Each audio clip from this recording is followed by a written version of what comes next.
Okay, I've discovered another library, and this one's online. And surprisingly, it's the Smithsonian Library. That's some of the most important evidence to back up my theories that these ancient red-haired giants had acromegaly and gigantism comes from a paper and several papers out of this library. Surprise! Smithsonian. Okay, out of this book, Identification of Pathological Conditions in Human Skeletal Remains, it talks about many things and talks about how a skilled anthropologist, physical anthropologist, or forensic anthropologist can look at a skeleton and determine race and gender and age and possible indication for death and many other things. Now, the most interesting thing, let's get right to it. There's talk about these ancient skulls found in America and that they were deformed. On, let's see here. On page 6, it talks about cranial deformation being so common it was on every continent except for Australia. That's how significant it was. And they feel that it was due to cosmetics. I'm sorry, that was page 90. Now, I want to read this to you. This paper pretty much proves out my point that these ancient giants had acromegaly and possibly gigantism. Okay, on page 90, paleopathology. Dingwall Review 1931 of cranial deformation indicates that artificial modification of the skull was one of the most ubiquitous cultural practices in antiquity, being found on every continent except Australia. A comprehensive review of cranial deformation and other forms of artificial modification of bony structure is beyond the scope of this book. It is important, however, that cultural deformation not be confused with pathological processes such as osteomalacia, which also can result in bones of abnormal shape. While several methods of producing cranial deformation exist, most modifications of skull shape are the results of applying pressure to various areas of the skull, namely 1, the occipital region, 2, the frontal region, 3, both frontal and occipital regions, and 4, along the transverse axis approximately passing through vertex, the mastoid region, and the region just above the insertion of the nuchal ligament on the occipital bone. This last type of pressure, utilizing circular bands, produces the circular or Aymara type of deformity and proportionally lengthens the skull. The reason for this practice of cranial deformation is universally cosmetic and is frequently associated with physical manifestations of high social status. The origins of such practices are buried in the unknown past of the people who induced the deformation. Snorrison, 1946, hypothesizes that abnormal artistic representations of heads during the reign of Akhenaten was due to the abnormal shape of the pharaoh's head, perhaps resulting from acromegaly. Dingwall reports that cranial deformation in Egypt is unknown prior to the 18th dynasty and the reign of Akhenaten. Okay, that puts you about 3,800 to 4,000 years ago. Pretty consistent with what is found in America. The purported skull of Akhenaten does show a rather long, low profile, particularly with regard to other skulls of that period from Egypt. Dingwall cites the opinions of Elliott Smith and Ferguson that the skulls show signs of hydrocephaly.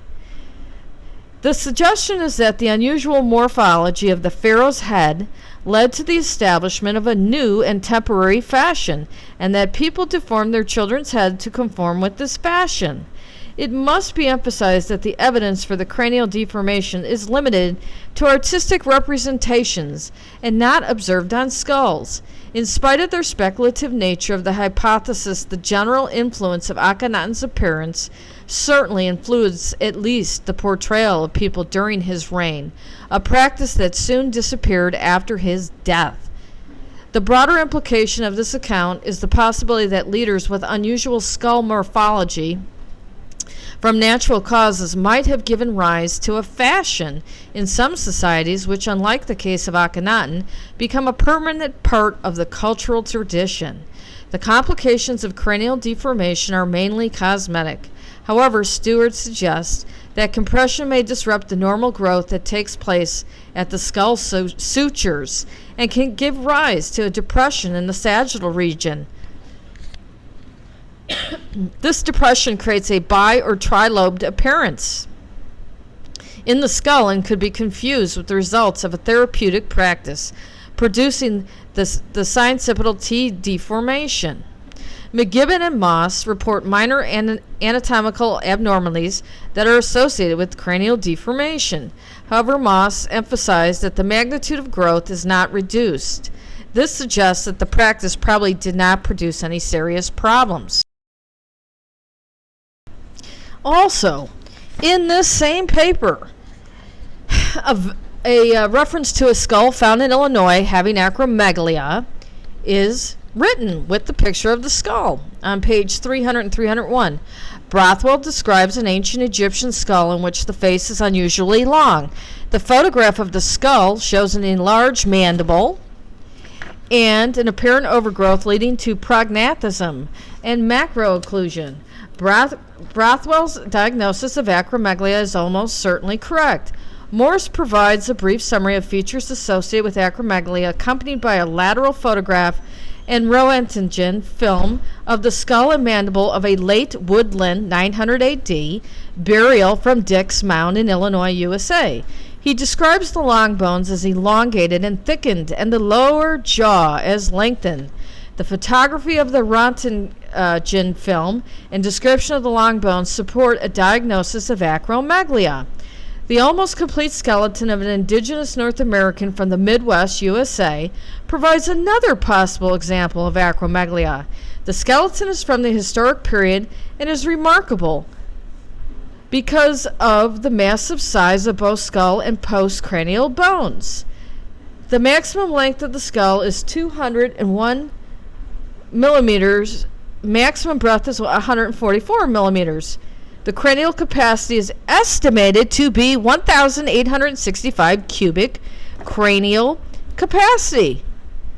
Cubic centimeters, which is well within the normal human range, but about 400 cubic centimeters greater than the average. The gross morphology of the skull is rugged, with pronounced and unusual high markings near the sagittal suture for the origin of the temporalis muscle. The mandible has slightly overgrown the development of the maxilla and has prominent bony projections on the anterior inferior border of the chin. The Roentgen film demonstrates clearly the additional growth of the mandibular condyles and the increased angle between the ramus and mandibular body. The Roentgen films reveals a large but not abnormal pituitary. Thus, the presence of a pituitary tumor is problematical. The long bones are long and heavy. The right femur, for example, is somewhat post-mortem, but the estimated length is 545 millimeters. Stature estimates based on this length are 189.75 centimeters or 75 inches. This is certainly the upper end of the normal range among American Indians, but not abnormal. This suggests somewhat greater pituitary function during growth, but with major morphological changes as in the skull occurring after the normal growth period had ended. The skeleton appears to be fully adult male, an estimated age based on morphology of the fragmentary public symphysis about 35 to 45 years of age. Okay, continues on a little bit. 75 inches.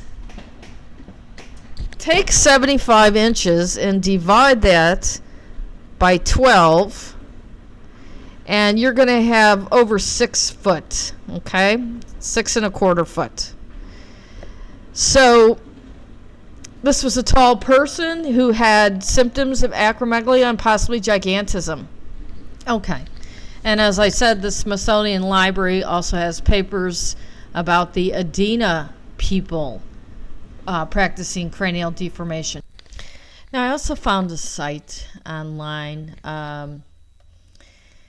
It's about familial isolated pituitary adenoma.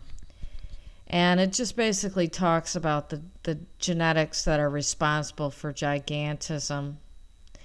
And it says reports of familial pituitary adenomas date back to more than a century ago, though information is sparse.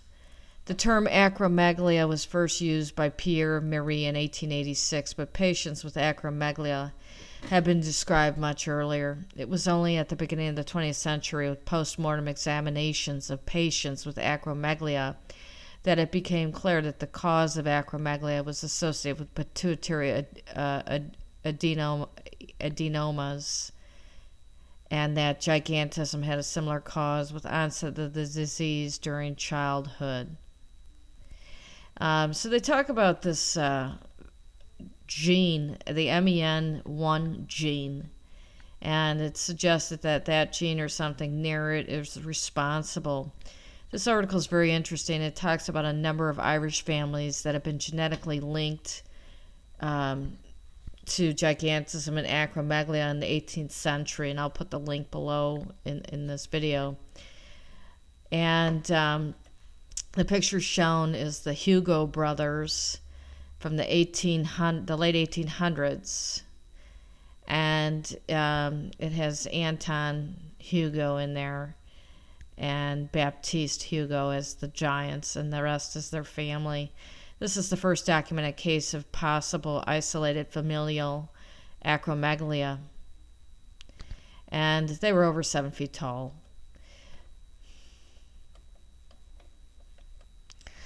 So here's a few screenshots from that site about the Irish giants.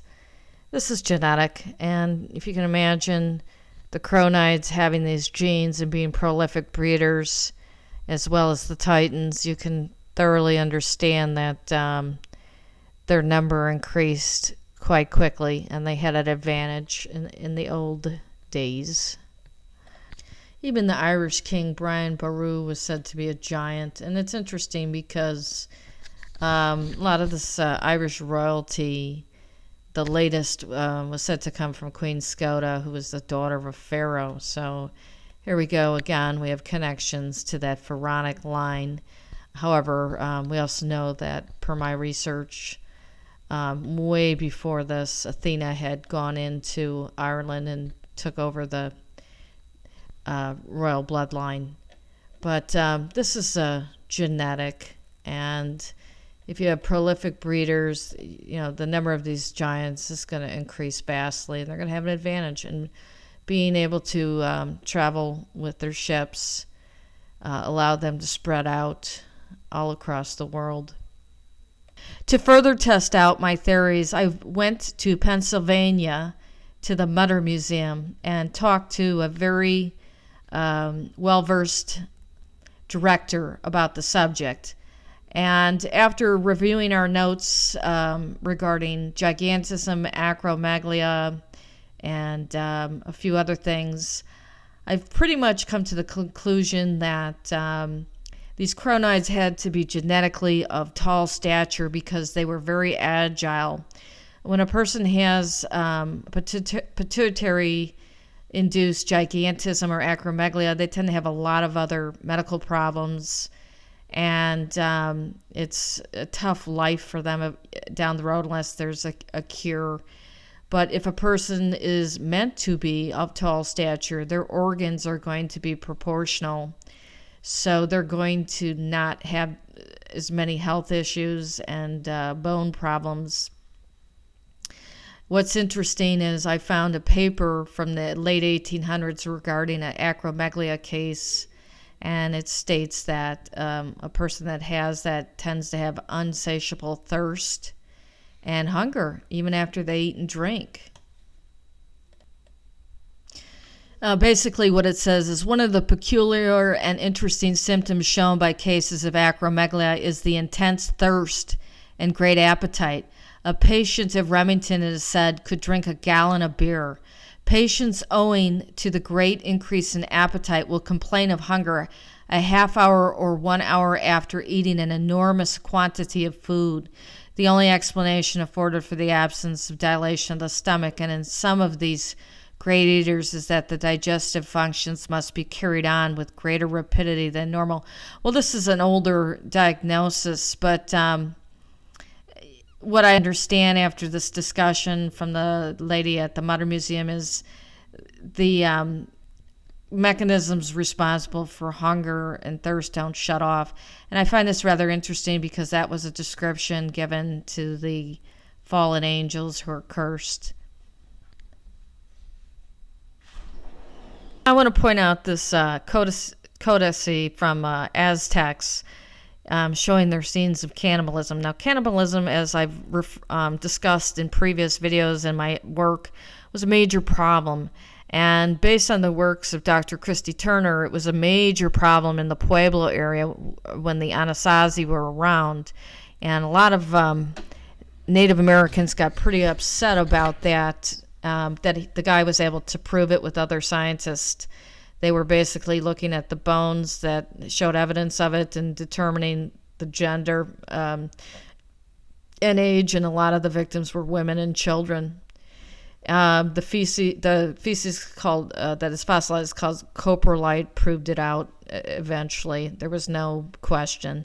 But what we have to understand is that there was this cannibalism culture throughout the Pueblo area and the Mesoamerican area and the Mississippian area. And what we need to understand is it was often basically reserved for the elite and the military men that would capture the victims. The question in my mind is not whether this practice existed and how horrible it was for several hundred years until it appeared to all collapse around 1300, but was still going strong in Mexico even after that. But the question is, where did this practice come from? Now, I understand that this practice still occurs in Africa and Papua New Guinea today. There was a lot of it in the Polynesians.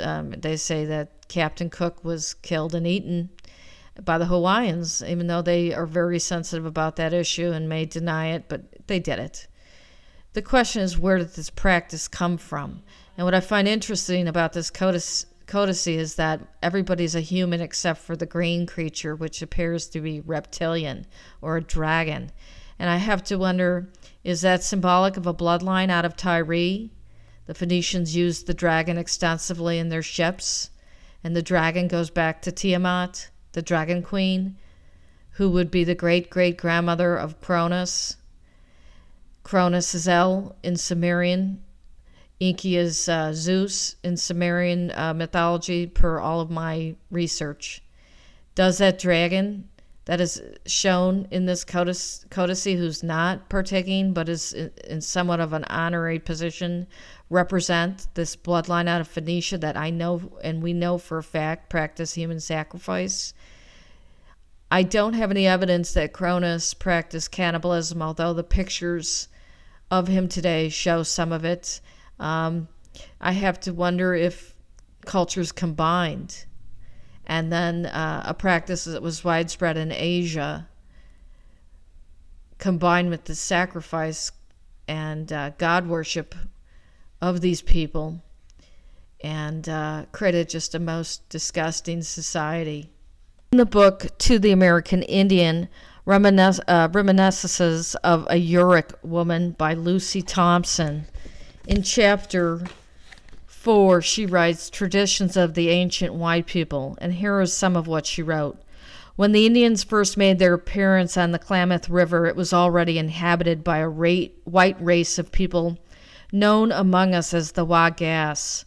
These white people were found to inhabit the whole continent and were a highly moral and civilized race. They heartily welcomed the Indians to their country and taught us all the arts and sciences. The Indians recognized the rights of these ancient people as the first possessors of the soil, and no difficulties ever arose between the two people. Their hospitality was exceedingly generous in the welfare of our people, and all prospered together in peace and happiness in their pursuit of human existence. After a time, there were intermarriages between the two races, but these were never promiscuous. For a vast period of time, the two races dwelt together in peace and honored homes. Wars and quarrels were unknown in the golden age of happiness. No depredations were ever committed upon the property of their people, as the white people ruled with a beacon light of kindness, and our people still worship the hallowed places where once they trod. Their morals were far superior to the white people of today. Their ideals were high and inspired our people with greatness. After we had lived with those ancient people so long, they suddenly called their hosts together and mysteriously disappeared for a distant land we know not where. We have no memory of the reason or cause why they abandoned their ancient homes where they had dwelt for untold centuries. Wars did not drive them forth, for we loved them more than brothers, and our difficulties were unknown between the two people. On leaving, they went toward the north, from whence we came, and disappeared from our land beyond the northern seas. It was a sad farewell when they departed from this land, for our people mourn their loss, as no more have we found such friends as they say, so true and loyal. In their farewell journey across the land, they left landmarks of stone monuments on the tops of high mountains and places commanding a view of the surrounding country. These landmarks we have kept in repair down through the ages in loving remembrance. I have seen many of these landmarks myself and often repaired them, that they left as a symbol of the mystic ages and the grandeur of a mighty nation that passed in a single season. Oh, how little we know of the depths of the ages gone, how wide, how profound, and deep is the knowledge we seek. A monument of stone, a stone bowl, a broken symbol, a hallowed unknown spot, a lodge of ruins, all this makes a golden page glittering with diamonds that trills the emotions with mysterious longings for truth and light in the depths unknown. When the Wagas left this land, they assured my people that they would return to them at some future time. Thousands of years have elapsed since then, and they have not returned. We have waited in vain, perchance, for it seems that our cherished hopes are fading. However, some of our people are still looking for the return of the white man.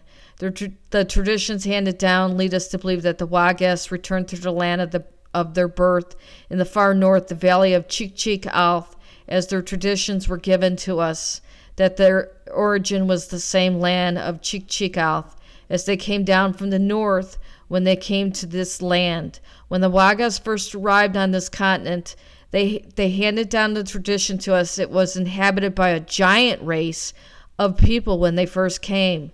These giants were represented by the Wagas as being very swarthy in complexion, and they used implements so large that no ordinary man could lift them. It was an age when large animals roamed the earth, and it seems the birds and fowls were all very large in size. It appears to be the first age and was the age of the giants. The recollections transmitted by the Wagas were that these giants were very cruel and wicked.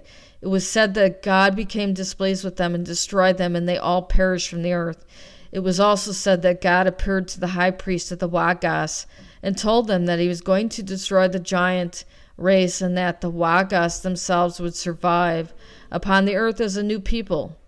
Smaller birds and animals would appear upon the earth for the use of man. Thus the age of giants perished. But the Wagas do not hand down any tradition of how they perished from the earth, as my people have no recollection of ever seeing giants. My mother says that our people in ancient times have seen many relics belonging to these prehistoric giants, such as huge stone bowls, stone slabs, and other implements so great that our people could not move them. During the ages of rains and wearing away of the earth. These implements have been buried so deep and have sunk into the earth is the reason we cannot find them today. The Indian name for the giant race is Papaline, which means people that have all died and passed away. Okay, so she continues on a little bit and talks about the white people. So there was a race of giants on this continent. They were mean and cruel. They were a previous race to the current human. The white race was all over the Americas. The Yurok tribes out of California. She's saying that they came from the north, which could be through Canada and Alaska and over in Siberia. And then they came and they mixed, and that is the race of natives today, which probably explains why there is DNA showing connections between Native Americans, Europeans, and Asians, because they mixed. And she says it was thousands of years ago. Now, what I've shown you through these last several YouTube or just videos I've put out on YouTube is the evidence of a different kind of race that were very large people, and they practice cannibalism. And there's articles about Neanderthals being preyed upon all over Europe. And at first they said it was the other Neanderthals doing it, but then they're saying it's not. And every mythology around the world talks about this lost race of giants. And I believe the Cronides are some sort of offshoot to it, and they bred in with the regular humans and bred down their size. The royalty of many of the European houses still has the dragon as an emblem. So, and the whites were all over. Therefore, you have these red-haired mummies and people. We cannot hide this anymore. The truth is dark. The past was dark, but we need to put a light on and understand that. And we need to expose religion for the story of the Cronides, and we need to come to terms with things. So that is my series on the Smithsonian papers and a little bit more. And hope you've enjoyed this video. Thank you.